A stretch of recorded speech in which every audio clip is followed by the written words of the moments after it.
Practical work experience తో future ready 4 years BS programme. పూర్తి వివరాలకు వెంటనే స్క్రీన్ పైన కనిపిస్తున్న నంబర్స్ కి కాల్ చేయండి.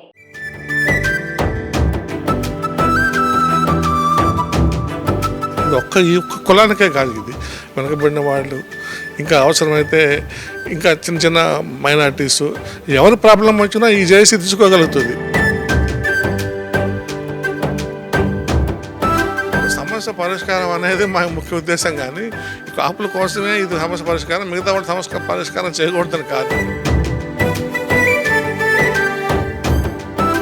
శ్రీకృష్ణదేవరాయ ఉద్యోగ జేఏసీ ఆధ్వర్యంలో ఇవాళ ఆత్మీయ సదస్సు విజయవాడలో జరుగుతుంది. దీనికి సంబంధించి ఇప్పటికే రాష్ట్ర వ్యాప్తంగా ఉన్న అనేక మంది ఈ శ్రీకృష్ణదేవరాయకు సంబంధించిన ఉద్యోగ జేఏసీ సభ్యులు, అలాగే దానికి సంబంధించిన ప్రతినిధులు చాలామంది ఈరోజు విజయవాడ హాజరయ్యారు.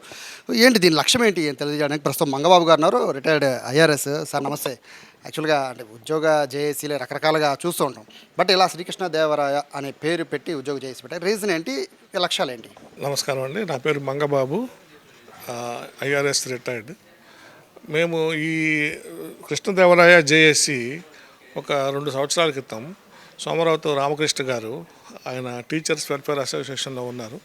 వారి ఒక ఆలోచన చేస్తూ ఈ ఒక ఆర్గనైజేషన్ ఇలాగా పెట్టుకొని, ఇందులో బేసికల్గా ఎక్కడ కుల ప్రసక్తి లేకుండా, అఫ్కోర్స్ ఇది పనిచేస్తున్నది ఒక పర్టికులర్ కులానికి సంబంధించి అయి ఉండొచ్చు, కానీ ఇది ఓన్లీ కులమే కాదు, ఇందులో ఒక కులం మెయిన్, బట్ ఇతరులు కూడా ఇందులో వాళ్ళ సమస్యలు కూడా మేము తీసుకొని పోరాడటానికి కానీ, వాళ్ళు సమస్య తీసుకెళ్ళి చేయడానికి కానీ మేము ఇందులో ఒక ఆలోచన కూడా చేస్తున్నాము.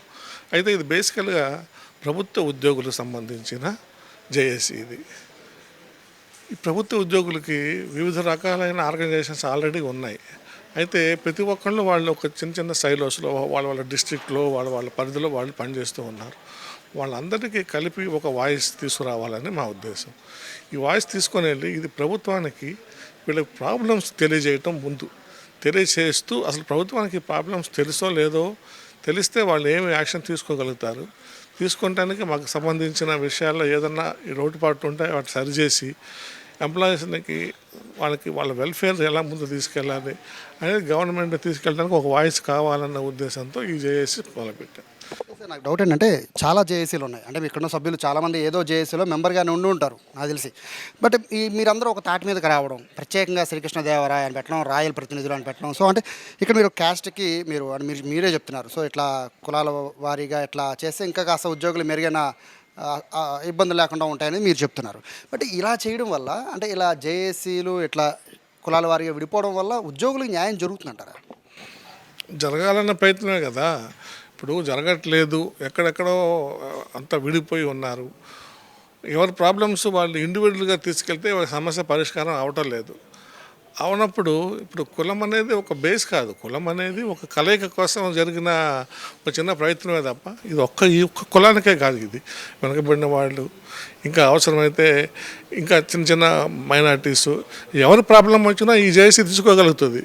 కానీ ముఖ్యంగా ప్రయారిటీ మాత్రం ఈ కృష్ణదేవరాయలకు సంబంధించిన వాడికి మాత్రమే తీసుకొని ముందు తీసుకెళ్లాలనే ఉద్దేశం. బేసికల్గా మా అందరి ఉద్దేశం ఏంటంటే సమస్య పరిష్కారం. ఈ సమస్య పరిష్కారం ఎలాగవుతుంది, ఈ వాయిస్ని ఎలా తీసుకెళ్ళాలి, ఈ చిన్న చిన్న వాయిస్లు వెళ్తున్నప్పుడు వాటికి సరైన గుర్తింపు రావటం లేదు. ఆ గుర్తింపు తేవటం అనేది దాన్ని కొంచెం ఒక పెద్ద లెవెల్లో తీసుకుని వెళ్ళాలన్న ఉద్దేశంతోనే మేము తీసుకెళ్తాం. ఉద్యోగుల పరంగా అంటే ఇప్పుడు దాకున్న ఏవైతే సంఘాలు ఉన్నాయో వాటిలో మీరు తీసుకువెళ్ళే లక్ష్యాలు వేరుగా ఉంటాయి సార్. ఉద్యోగులకు సంబంధించి అందరికీ సంబంధించిన ప్రభుత్వం నుంచి రావాల్సిన ఏవైతే మీకు ఫెసిలిటీస్ ఉన్నాయో అవన్నీ కూడా మీరు కావాలని కోరుకుంటారు. బట్ ఇలా ఈ క్యాస్ట్ బేస్డ్ మీద పెట్టే ఇటువంటి ఉద్యోగ సంఘాల వల్ల ఏం కోరుకుంటారు? ఇప్పుడు క్యాస్ట్ బేస్ అనేది కదండి, ఉద్యోగులకు ఉద్యోగ ప్రాబ్లమే కదా, ఏ ఉద్యోగకైనా ప్రాబ్లం ఒకటే కదా. ఇది క్యాస్ట్ బేస్డ్ అని ఇప్పుడు ఈ ప్రాబ్లము ఒక కాపులకే కాదు, ప్రతి ఒక్కరికే ఉంటుంది. ఇప్పుడు ఈ ప్రయారిటీగా కాపులు తీసుకురామే తప్ప, నేను చెప్తున్నా, ఇప్పుడు ఇందాక కూడా చెప్పాను మీకు, సమస్య పరిష్కారం అనేది మా ముఖ్య ఉద్దేశం, కానీ ఈ కాపుల కోసమే ఇది సమస్య పరిష్కారం, మిగతా వాళ్ళ సమస్య పరిష్కారం చేయకూడదని కాదు ఇక్కడ. సో ప్రభుత్వం మీద కూడా బేసిక్గా ప్రభుత్వానికి తీసుకెళ్ళటం, మా సమస్య తీసుకెళ్ళటం, పరిష్కారం చేసే పద్ధతి ఆలోచించటం, దానికి ప్రభుత్వానికి కూడా మనం సహకరించాలి, సహకరించుకొని ప్రభుత్వ సహకారం తీసుకోవాలి. ఇది మా మెయిన్ ఉద్దేశం. అందుకని ఏ సమస్యలు గుర్తించారు సార్ ఇప్పటి వరకు? అదే అందుకనే ఈ మీటింగ్ ఇవాళ ప్రతి ఒక్కరు వచ్చి వాళ్ళ సమస్యలు చెప్తానికే తీసుకొచ్చాము ఇక్కడ. ఇప్పుడు కోర్ కమిటీలాగా కూర్చున్నాము. ఇందులో ఇప్పుడు చెప్పబోతారు వాళ్ళు ఎక్కడెక్కడ ఏ ప్రాబ్లమ్స్ ఉంది. ఇప్పుడు సార్ ఒక చిన్న చిన్న ప్రాబ్లమ్స్ చెప్పారు. అలాంటివన్నీ మేము నోట్ చేసుకొని వీటన్నింటికి సమస్య పరిష్కారాలు ముందుకెళ్ళాలో ఆలోచిస్తాం. చాలామందికి అంటే మీరు ఇప్పుడు పెట్టారు కాబట్టి చాలామంది ఇప్పుడు వచ్చిన వాళ్ళు చాలామందికి అంటే మాట్లాడుతున్న నేను విన్నాను, ఇది ఒకటి ఉందని తెలియదండి, ఇట్లా ఒక క్యాస్ట్ పరంగా కూడా మనందరం కలిసి ఉండొచ్చు అని తెలియదండి అని చాలామంది చెప్తున్నారు. సో ఎంతమంది ఉండొచ్చు సార్ ఈ మొత్తం రాష్ట్ర వ్యాప్తంగా ఉన్న ఉద్యోగుల్లో ఎంతమంది ఇటువంటి శ్రీకృష్ణ దేవరాయ అనుకోవచ్చు, లేకపోతే కాపు అనుకోవచ్చు, ఎంతమంది ఉద్యోగులు ఉండొచ్చు? రఫ్గా అంచనా ఉంది కానీ కరెక్ట్గా ఇప్పుడు ఇంకా తెలియదు. ఎందుకంటే అది సెన్సస్ వస్తే కానీ తెలియదు అవి. బట్ రఫ్గా అంచనా అయితే ఉంటారు, ఒక 30-40 వేల మంది పైన ఉంటారని ఆలోచన. వాళ్ళందరినీ ఒక తాటి మీద తీసుకురాగలరా? ప్రయత్నం చేయాలి కదా. వాళ్ళు ఎంతమంది తక్కువ మరి ఆ ప్రయత్నం అలాగ ఇందాక చెప్పాను నేను, ఏదైనా ఒక అడుగుతోనే స్టార్ట్ అవుతుంది. ఆ ముందు ఆ ప్రయత్నం స్టార్ట్ చేసిన తర్వాత ఆ ప్రయత్నం ముందుకు తీసుకెళ్ళడం అనేది మా బాధ్యత. ఆ విధంగా ముందుకు వెళ్తాం మేము. ఫ్యూచర్ చెప్పండి. అంటే రేపు పొద్దున అంటే ఇప్పుడు వచ్చిన వాళ్ళు ప్రతినిధుల వరకు వచ్చారు, బట్ ఇలా ఈ సంఘానికి అప్రోచ్ అవ్వాలన్నా లేకపోతే కలవాలన్నా సో ఎట్లా ఫర్దర్ ఎట్లా? ఇప్పుడు ఇప్పుడు ఇప్పుడు వచ్చిన వాళ్ళు రిప్రజెంట్ చేస్తారు వాళ్ళ డిపార్ట్మెంట్స్ని, వాళ్ళ ఏరియాస్ నుంచి చేస్తారు.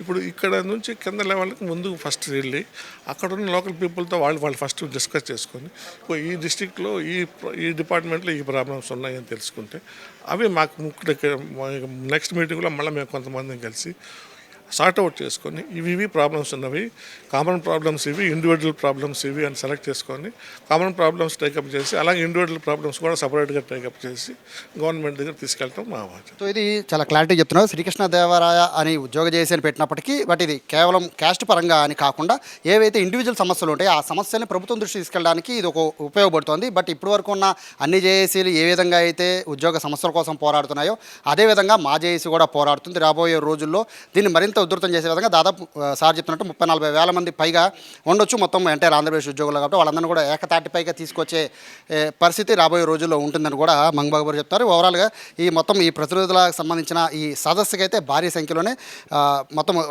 సభ్యులు కానీ లేదా ప్రతినిధులు హాజరైనప్పటికీ కొంతమంది ఇప్పటికే దీనికి సంబంధించి చూస్తున్నారు. అంటే రేపొద్దున దీన్ని ఏ విధంగా ముందుకు తీసుకువెళ్ళాలి, సమస్యలను ఎలా ఐడెంటిఫై చేయాలి, ఇటువంటివన్నీ విషయాలు తీసుకెళ్ళిన తర్వాత రాష్ట్ర వ్యాప్తంగా మరింత పెద్ద స్థాయిలో సదస్సు నిర్వహించేలాగా ప్రస్తుతం ప్రణాళిక అయితే రచిస్తున్నారు. కెమెరా పర్సన్ వినయ్తో సాయి సుమన్ టీవీ, విజయవాడ నుంచి.